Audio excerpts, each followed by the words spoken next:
Instead of abolishing guns, why don't we abolish public schools? If we don't send our kids to public schools, well, then none of the kids at a public school would get shot. There's my solution to school shootings. Abolish public schools. Yeah, all right. Don't play with me like that, man. Hey, look, man. People are killing each other, and this shit is retarded, right? I mean, obviously, after I got exposed to guns by way of the Marine Corps, I've always had a gun. I got several guns now, and I know how to use them, and I don't have to go register to get no training or none of that kind of shit. Hey, let me interrupt you real quick. So Sir Catballs says Roger isn't serious. Listen, yeah, I made a comment that was as nonsensical as every comment that people have made on this stage. So let's turn it around on you, Sir Catballs. Why don't you tell me the policy prescription that you have that's very well thought out, that's going to pass legal muster? Go ahead. The mic is on you. Go ahead and solve the world's problems. We're all ears since you have the... Do you need a safe space? You okay? All right. I guess we're not going to hear a policy prescription? Okay. No, that's what I thought. That was very You're hawking on those comments. I'm glad. I'm happy that you're making it pretty clear to most people with common sense that,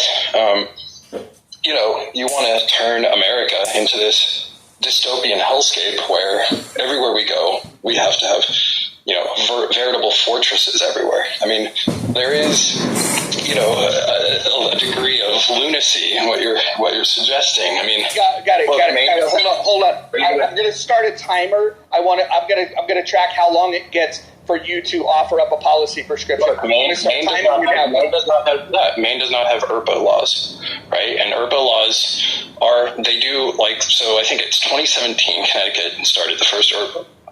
So Connecticut has the longest running IRPA law on the books. And what most of the data from Connecticut has shown is that in terms of at least suicides, now, okay, mass shootings, sure.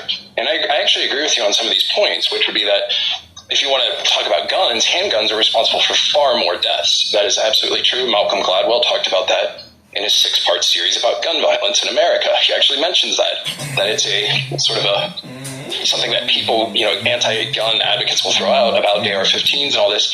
They're actually not responsible for the majority of deaths. It's handguns, right? Agree. But IRPA laws do work. At least the data that we have now, again, it's, 6 years out. We're going to have to wait for more data, unfortunately. But more people are going to die. That's the other unfortunate part. Only 16 or 17 states have IRPA. And most of the data shows they're pretty effective in preventing gun violence. So I would say IRPA laws do help get us there. But, I mean, feel free to suggest that we make every public space in America into a veritable fortress, again, forcing undue costs onto the citizenry just to have a place where they can go and not be shot. I mean, I think the problem with a lot of what you're saying, Roger, is that it comes off as quite callous because a lot of people don't want to live in that America. They don't want to live in an America where their children have to do active shooter drills. Like, I'm 40 years old. I didn't have to grow up with that shit. Why should my son? Like, you're asking people to make a trade-off between the peace of mind they have and just being able to go out there with their business, go to a fucking grocery store and not have to worry about getting shot up for, having armed guards everywhere. Like, what do you want America to be? That's the problem. But the problem with this argument is it's the nirvana fallacy. All you're suggesting is prescriptive. You will take no proscriptive measures because you're so scared about somebody coming to take your guns away. Nobody's going to fucking do that. Like, nobody's going to fucking do that. Nobody would be so unwise as to suggest that. This is the nirvana fallacy. For the lack of a perfect solution, that we should try anything to mitigate, regardless as to what negative impacts it may have. And this nobody is coming for your guns thing is, I'm sick of hearing that too, because the reality of the situation is that you have candidates running for president, sitting senators, sitting congressmen who are openly saying that they are going to come for guns. I don't have the luxury of waiting around to find out if they're serious or not. So to sit here and presuppose no one's coming for your guns, it's a non-starter right out of the gate. The reality of the situation is this is a fact of American life. it will remain a fact of American life. And the shortest path to at least mitigating some of these things is contingency plans, is response. Any law that you could propose, magazine capacity restrictions, background checks, red flag laws, universal background checks, domestic violence situations where we draw guns from individuals, all of these policy prescriptions would take a minimum of 10 years to even begin to see an impact. And again, with the prevalence of 3D printers, 80% lowers, the ability to make a firearm in your own garage with enough knowledge and a little bit of tooling, all this is going to serve is restricting otherwise law-abiding citizens who are going to use firearms for their own defense. The overwhelming majority of the use of firearms in the United States is lawful and defensive uses. Somewhere on the order of 50,000, all the way on up to 2 million, depending on how you measure the numbers, whether you include police, whether you don't include police, etc. So the reality of the situation is, these are statistical anomalies. That doesn't mean we shouldn't do things to try to mitigate them. But the only reasonable solution that can have any measurable effect in the next 10 years is hardening software. I want to welcome Norm to the stage. What's up, Norm? Hey, how are you? Thanks for the welcome. Norm, it's been a while. Hope you're doing well, man. Normo! Yo, yo, yo. What do you think about the conversation, Norman? About guns? Yeah, guns Okay. active. We have an active shooter in Maine. Okay, I have a position that if those of you who know me for a while may or may not have heard. But it's definitely different than what you've heard on the stage today, and it's somewhat unique.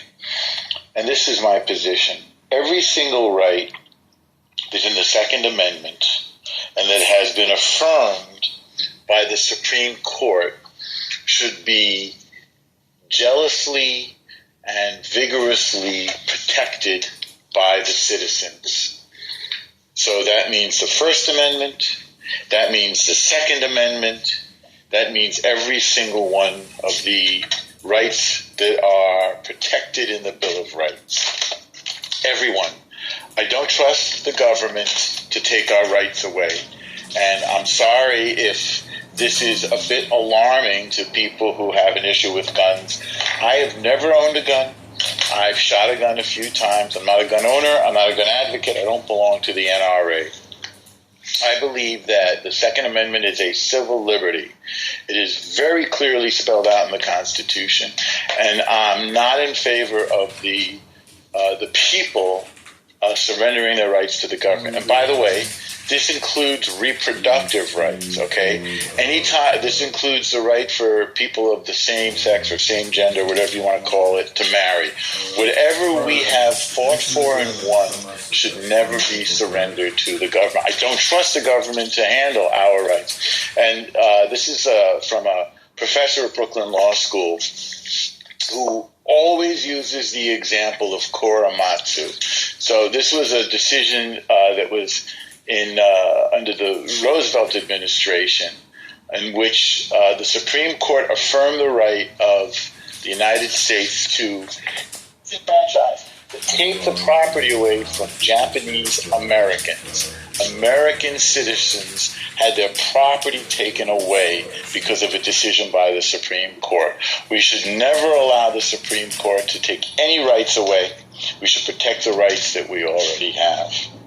That's my sort of unique position on this. So we have to accommodate the consequences of those decisions, including guns. Again, we'll never get rid of handguns, as somebody has said. So that's a sort of it's a non-starter. The idea of getting rid of the larger guns like AR-15s and so forth, the most popular gun, if you want to restrict it, it's not really my issue. But to understand that the principal cause of gun death in this country is not going to be solvable by any sort of law or restriction. They'll never, ever, ever outlaw handguns, and they'll never stop the commerce in handguns unless they arrest the users of the handguns when they possess it. In other words, if the government steps in and using Terry stops, searches people who are they think are carrying guns and takes the guns away and enforces illegal gun laws, they will not be able to stop gun crime. We have this special school shooter thing and so forth. These are anomalies. Fortunately, they're rare. They capture our attention. They're extremely disturbing, but they're not common. What's been proven to be the most effective way to reduce or eliminate gun crime is to take illegal guns off the street. An example is New York, where there was probably more gun crime than any place. We can use a parallel. They did it in New York, and gun murders went down. They did not do it in Baltimore, and gun murders stayed high. So that's my position. It's kind of civil libertarian and practical policing. So Norm, I think you put together some interesting thoughts. I agree with some of it. I disagree with others. How about this for an idea, though? I want to be able to have the right to own the same firearms that the Obama administration and Eric Holder gave to Mexican cartels. They gave sophisticated weapons to the cartels. But then we have people in this country that say American citizens, despite their Second Amendment right, can't own some of these firearms that the Obama administration gave to cartels. Is it asking too much that American citizens are allowed by their government to own the same firearms that the American government has given to cartels? Oh, and to the Taliban? Can I have more rights than the Taliban given to me by the American government? Is that asking too much? To take one of the worst mistakes that the Obama administration ever committed and want to generalize that mistake to the population, I think it's a very bad hypothetical. Clearly, there's nothing hypothetical. They actually armed Mexican cartels, right? So you guys talk about the fentanyl crisis, right? I just want this to sink in, right? Everyone talks about the fentanyl crisis, and they talk about the cartels, talk about how dangerous they are, talk about what they've done to society in this country, and then we gloss over the fact that the Obama administration and Eric Holder armed the cartels with the same type of weapons that people run around saying that Americans shouldn't own. I want someone to make that make sense for me. What about Iran-Contra? It's called a Iran-Contra. Roger. What do you say about Iran-Contra? It's a separate subject, Iran-Contra. It's called a screw-up. So you're taking a screw-up and wanting to generalize that screw-up. The hypothetical part is you want something to change. You want to have the guns that we gave to the cartels. That's a bad idea. It was a screw-up then. Can I expand on what Norm first said and with a different angle? Okay, so Norm.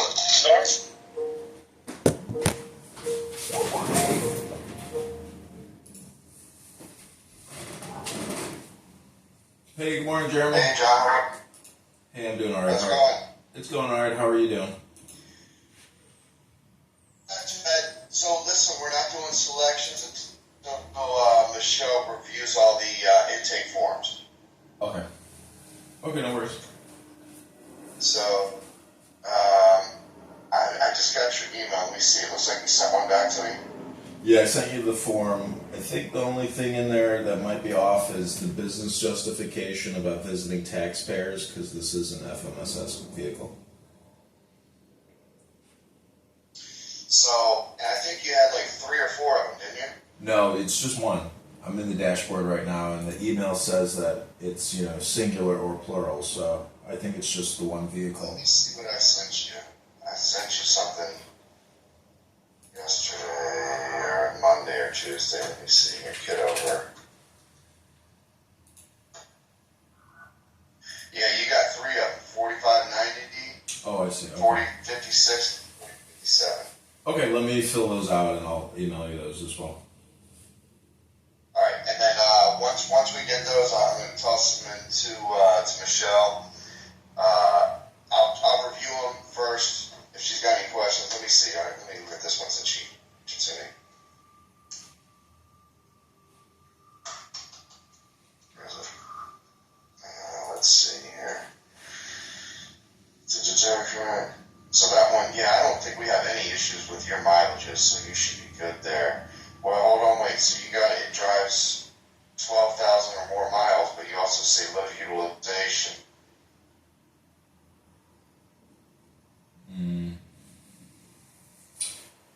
For 4590.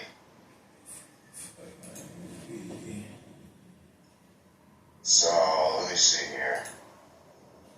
Do you have it open? GSA Drive? No. That intake form you sent. Yeah, I got it. Here, I'll just share with you so we're looking at the same thing. Yeah, I'm looking at it. Yeah, I see the justification required for replace or return vehicle. So, all right, here, if you look at my screen. It's a drop down. Okay, I can see your screen. All right, so this looks good, this looks good, this looks good. This should be Dodge, and then over here should be Caravan. Actually, I can't. 200's a Chrysler. I actually can't see your screen. Let me stop sharing if I am. Yeah. Okay, now I can see your screen. All right, so it's this good, this good, this good. This should just be Dodge. Over here should be Grand Caravan. Okay, because it's Dodge, Grand Caravan. Chrysler's a 200, so that'll confuse things because it's a whole different SIN type. Because a Chrysler 200 is a car.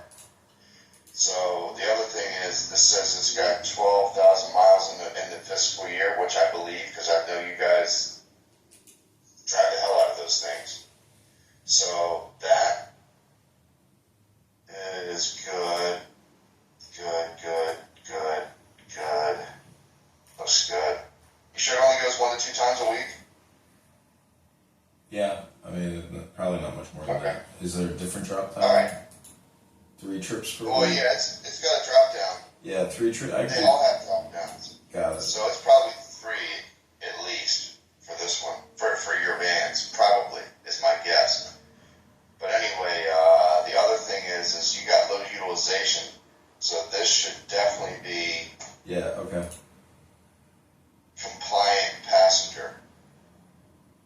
So utilization... Oh, I see. Utilization. Which drop down is that? The road. Vehicle cargo. You said it was a compliant passenger? Yeah. Because this is a... And then are any of the... Is there an IT van that's a cargo?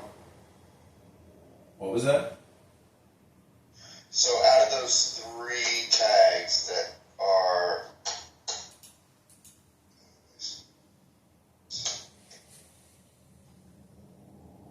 4556 and 4557, are those all... I know one's a Grand Caravan. Are the other what, Transits? I've got the multiple inventory sheet up. It just takes me a second to see what they are. Let's see here. I gotta pull something else up too here. Let me see. I was in the middle of something else. Inventories.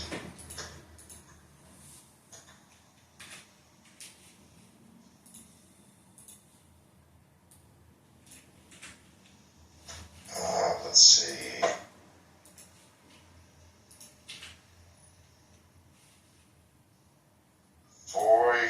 X and 47 are... Oh, they're still Grand Caravans. And then 4590, they're all Grand Caravans. So they're all going to be compliant passenger. Okay. Compliant passenger vans. If they're over 7,200, and I believe they all are. Follow? You said over... Well, let me look at your screen real fast. So look, here's the deal. Historic miles. If it's over the 7,200, it's compliant. Okay. And I'm pretty sure all yours are over 7,200 for the year. Okay. You're like the only territory that is compliant. Alrighty. And then let's look at down here. So you wouldn't have to do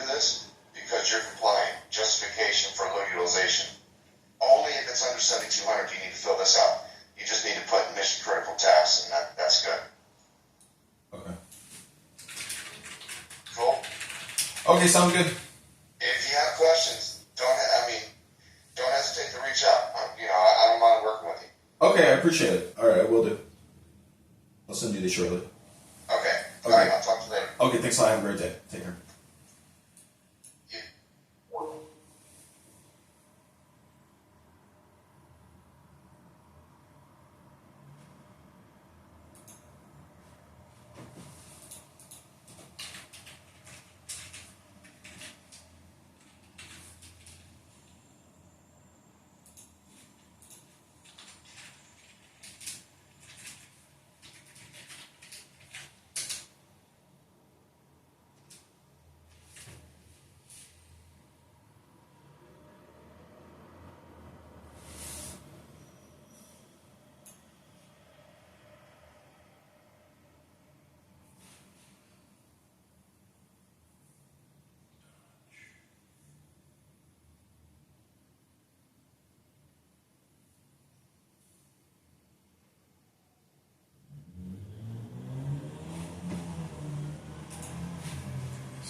M00106.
thanks for the assistance. I think they're all proof